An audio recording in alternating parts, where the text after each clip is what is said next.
अकेले रहने की ताकत, अकेले रहने के फ़ायदे, अकेले रहने की कला, इसके बाबत आपने बहुत सुना होगा, आपने कुछ पढ़ा भी होगा या फिर आपने इंटरनेट पे वीडियो भी देखे होंगे। लेकिन हकीकत तो ये है कि अकेले रहने से इंसान हमेशा बोर होता है और मानसिक रूप से अकेला महसूस करता है। शुरुआत में कुछ लोगों को थोड़ा मज़ा आ सकता है, लेकिन बहुत सारे लोगों को हमने देखा है कि अकेले रहने से वह बोर हो जाते हैं या फिर चिड़चिड़े भी हो जाते हैं। हकीकत में अकेले रहने से फ़ायदा होता है या नुकसान, तो इसको समझना होगा। यह एक मन का मनोविज्ञान है। अगर हमने अपने मन के मनोविज्ञान को समझ लिया, तभी हमें पता चल पाएगा कि अकेले रहने से फ़ायदा होता है या नुकसान। बहुत से लोग अकेले रहने का अभ्यास शुरू कर देते हैं बिना सोचे समझे, और फिर वह चिड़चिड़े हो जाते हैं या समाज से कट जाते हैं या फिर समाज से कटा हुआ भी महसूस करते हैं। तो इसे समझना होगा। बौद्ध सन्यासी या तिबेटियन सन्यासी जो अपना तथाता ध्यान करते हैं, उसकी पहली सीढ़ी होती है अकेले रहने का अभ्यास या मन के निरीक्षण का अभ्यास। उसी का अभ्यास करके वह मानसिक रूप से इतना मजबूत हो जाते हैं कि वह फिर जीवन में कुछ भी कर सकते हैं और अपने मन को नियंत्रण भी कर सकते हैं। इसीलिए जो तिबेटियन सन्यासी या बुद्ध सन्यासी जो तथाता ध्यान की पहली सीढ़ी के रूप में इसका अभ्यास करते हैं, उसी को हम समझेंगे, तभी हमको यह कला काम में आएगी और तभी हम सच में अकेले रहने की ताकत और अकेले रहने के फ़ायदे ले पाएंगे और इसका अभ्यास करना होगा। तो हम इस वीडियो में विस्तार से समझेंगे। तो वीडियो में आखिर तक बने रहिए, तो आपको सब कुछ समझ में आ जाएगा कि अकेले रहने की ताकत क्या है और अकेले रहने के फ़ायदे हैं भी या नहीं। अगर हम ठीक से करेंगे तो ही फ़ायदे मिलेंगे, वरना तो ज़्यादातर लोग अकेले रहने के फ़ायदे लेने की जगह मानसिक रूप से नुकसान ही पहुंचा लेते हैं और अपना सामाजिक व्यवहार भी ख़राब कर लेते हैं। तो इस वीडियो को आखिर तक देखिएगा, आपको सब कुछ समझ आ जाएगा। अगर आपसे कोई कहे आपको अकेले रहना है कुछ दिन, तो आप या हम यह नहीं कर सकेंगे। अकेलेपन के नाम से ही आदमी बहुत घबरा जाता है। अकेलेपन से बचने के लिए ही टीवी, मोबाइल, इंटरनेट और न जाने कैसे कैसे उपाय किए गए हैं। असल में बात यह है कि मन कभी अकेले नहीं रहना चाहता। इसलिए जो लोग भी मन पर विजय पाना चाहते हैं, वह एकांत में चले जाते हैं या कुछ समय तक अकेले रहते हैं और अकेले में ही समय बिताते हैं। तभी वह अपने मन को जान पाते हैं और अपने मन को वश में भी कर सकते हैं। हमने अपने आसपास अपने मन के मनोरंजन के इतने इंतजाम कर रखे हैं कि हम 2-5 मिनट भी अकेले नहीं रह सकते। 2-5 मिनट में ही हम बेचैन होने लगते हैं। हम अकेले तब रहना चाहते हैं जब हमारा शरीर थका हुआ हो या हमारे मस्तिष्क या हमारे शरीर को आराम की ज़रूरत होती है, तभी हम अकेले रहना पसंद करते हैं। लेकिन अगर आपको जीवन में कुछ पाना हो या अपने आप को महसूस करना हो, तो अकेलेपन की यह कला आपको ज़रूर सीखनी होगी और यह कला आपको ज़रूर काम में आएगी और यह जीवन के लिए ज़रूरी भी है और हमारे जीवन का एक हिस्सा ही है। अकेले रहने के फ़ायदे आप जानते नहीं। अकेले रहकर हम खुद को जान सकते हैं, इस मन की गतिविधियों को भी समझ सकते हैं। अकेले रहने से हमें स्थिरता, शांतचित्त और जो हमें एक दमदार विकास और शानदार व्यक्तित्व भी प्रदान करता है। तो जब भी मौका मिले, खुद को अकेले कर लो सबसे। न टीवी, मोबाइल, न इंटरनेट, ना कोई किताब का भी सहारा लो। अकेले रहने की कला है खुद को पहचानना, खुद को समझना और इस मन की जो चालाकियाँ है, इस मन का जो स्वभाव है, जो हमें हमेशा किसी न किसी चीज़ में या कहीं न कहीं उलझाए रखता है, उसे निरीक्षण करने का और समझने का समय होता है। बुद्ध सन्यासी या तिबेटियन सन्यासी इसी का ही अभ्यास करके मन को समझते हैं और मन को नियंत्रित कर लेते हैं। फिर उनको कोई फर्क नहीं पड़ता, भीड़ हो या एकांत, वो हमेशा शांत रह सकते हैं। वहीं इसी स्थिति को तथाता ध्यान भी कहते हैं। अगर चाहे तो हम भी उस सन्यासी की तरह अपने मन को समझकर उसे नियंत्रित कर सकते हैं और भीड़ में भी अकेले रह सकते हैं। फिर भीड़ की कोई चीज़ें और घटनाएं हमें विचलित नहीं कर सकती या प्रभावित नहीं कर सकती। अगर हमें भीड़ से या समाज से कुछ काम है तो हम उसमें सम्मिलित हो सकते हैं। अगर हम न चाहे तो वह भीड़ हम में प्रवेश नहीं कर सकती। आप भी यह कला को सीखकर आप भी शांतचित्त हो सकते हैं, अपने मन मस्तिष्क को नियंत्रित कर सकते हैं और एक रुआबदार, गंभीर, शांत व्यक्तित्व के मालिक भी बन सकते हैं। अकेले रहने से एक ठहराव घटित होता है और मन की जो चंचलताएं है वह हमारी पकड़ में आ जाती है, जिससे हम मन को नियंत्रित कर सकते हैं। और जो मनोगत चंचल व्यवहार हमारा था और है, वह मन का ही स्वभाव है। उस पर धीरे धीरे नियंत्रण करके उस व्यवहार चंचलता और मन की चंचलता पर नियंत्रण पा सकते हैं। बुद्ध सन्यासी भी इंसान ही होते हैं, लेकिन वह मन को नियंत्रित कर लेते हैं। फिर वह मन के जुड़ाव को देखते हैं और खुद को मन के वश न होने देकर सारी घटनाओं को एक अलग नज़रिए से देखते हैं और व्यवहार भी करते हैं। हमारे बहुत लगभग 90% काम हम मन के कराए ही करते हैं, क्योंकि हमने कभी अपने मन को समझा ही नहीं अपने मन को वश में किया ही नहीं।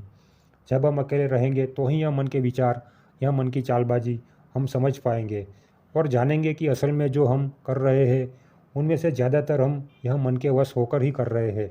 अगर हमने अपने मन के स्वभाव को समझ लिया और उसकी आदतों को समझ लिया तो हमारी आदतें भी सुधर जाएगी। तब हम सभी के जैसे सब काम तो करेंगे, पर तब फिर हमें एक गौरवान्वितता, शांति, एक छठा, एक ठहराव और एक ध्यान भी नज़र आएगा। एक समझ भी हमें दिखेंगी, दूसरे भी यह महसूस करेंगे और खुद भी हमें यह पता चलेगा। और लोग तुमसे जब मिलेंगे तो यह महसूस करेंगे कि तुम दूसरे लोगों की तरह अशांत और चंचल नहीं हो।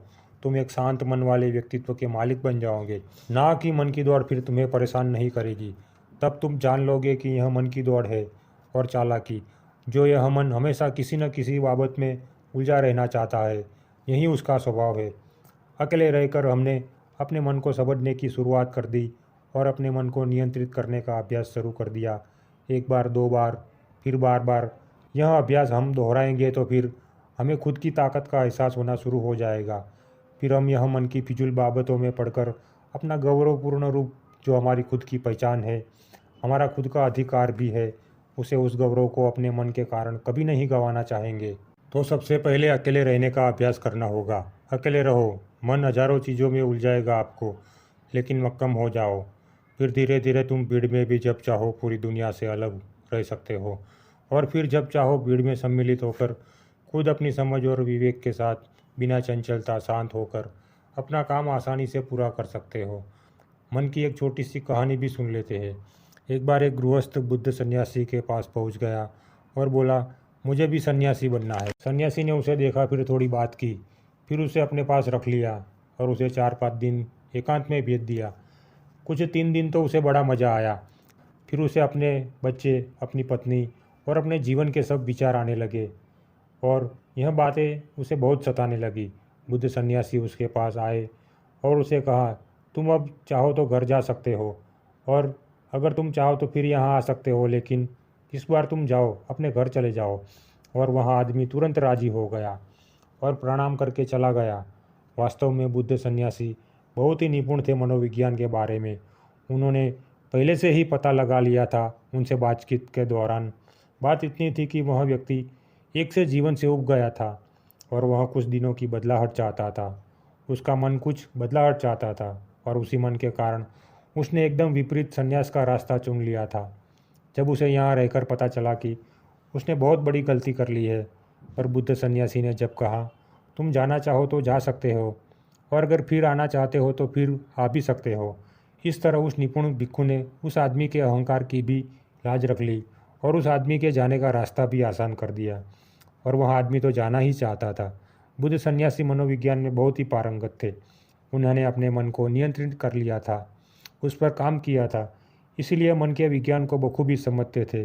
इसलिए उन्होंने मनोविज्ञान का उपयोग करके आसानी से मामला सुलझा दिया। हकीकत में उस आदमी का मन ही उसके साथ खेल खेल रहा था। हमारा मन भी हमारे साथ इसी तरह से खेलता है, एक बात से दूसरी बात, एक आदत से दूसरी आदत, फिर तीसरी आदत, फिर वह घूमता रहता है।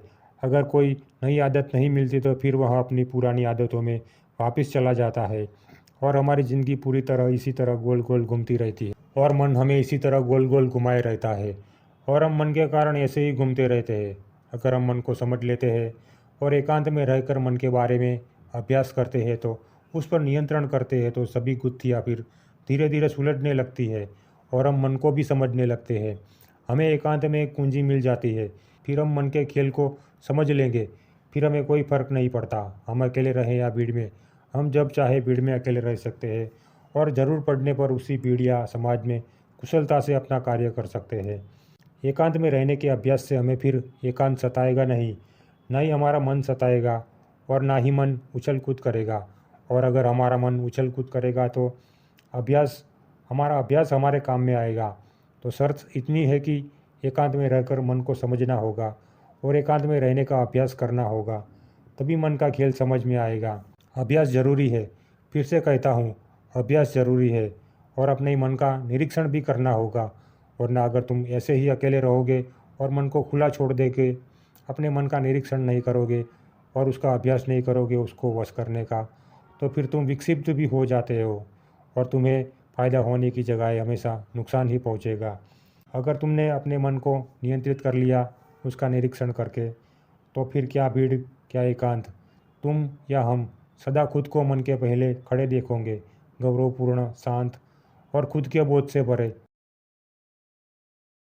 हम चाहे बुद्ध सन्यासी हो या संसारी।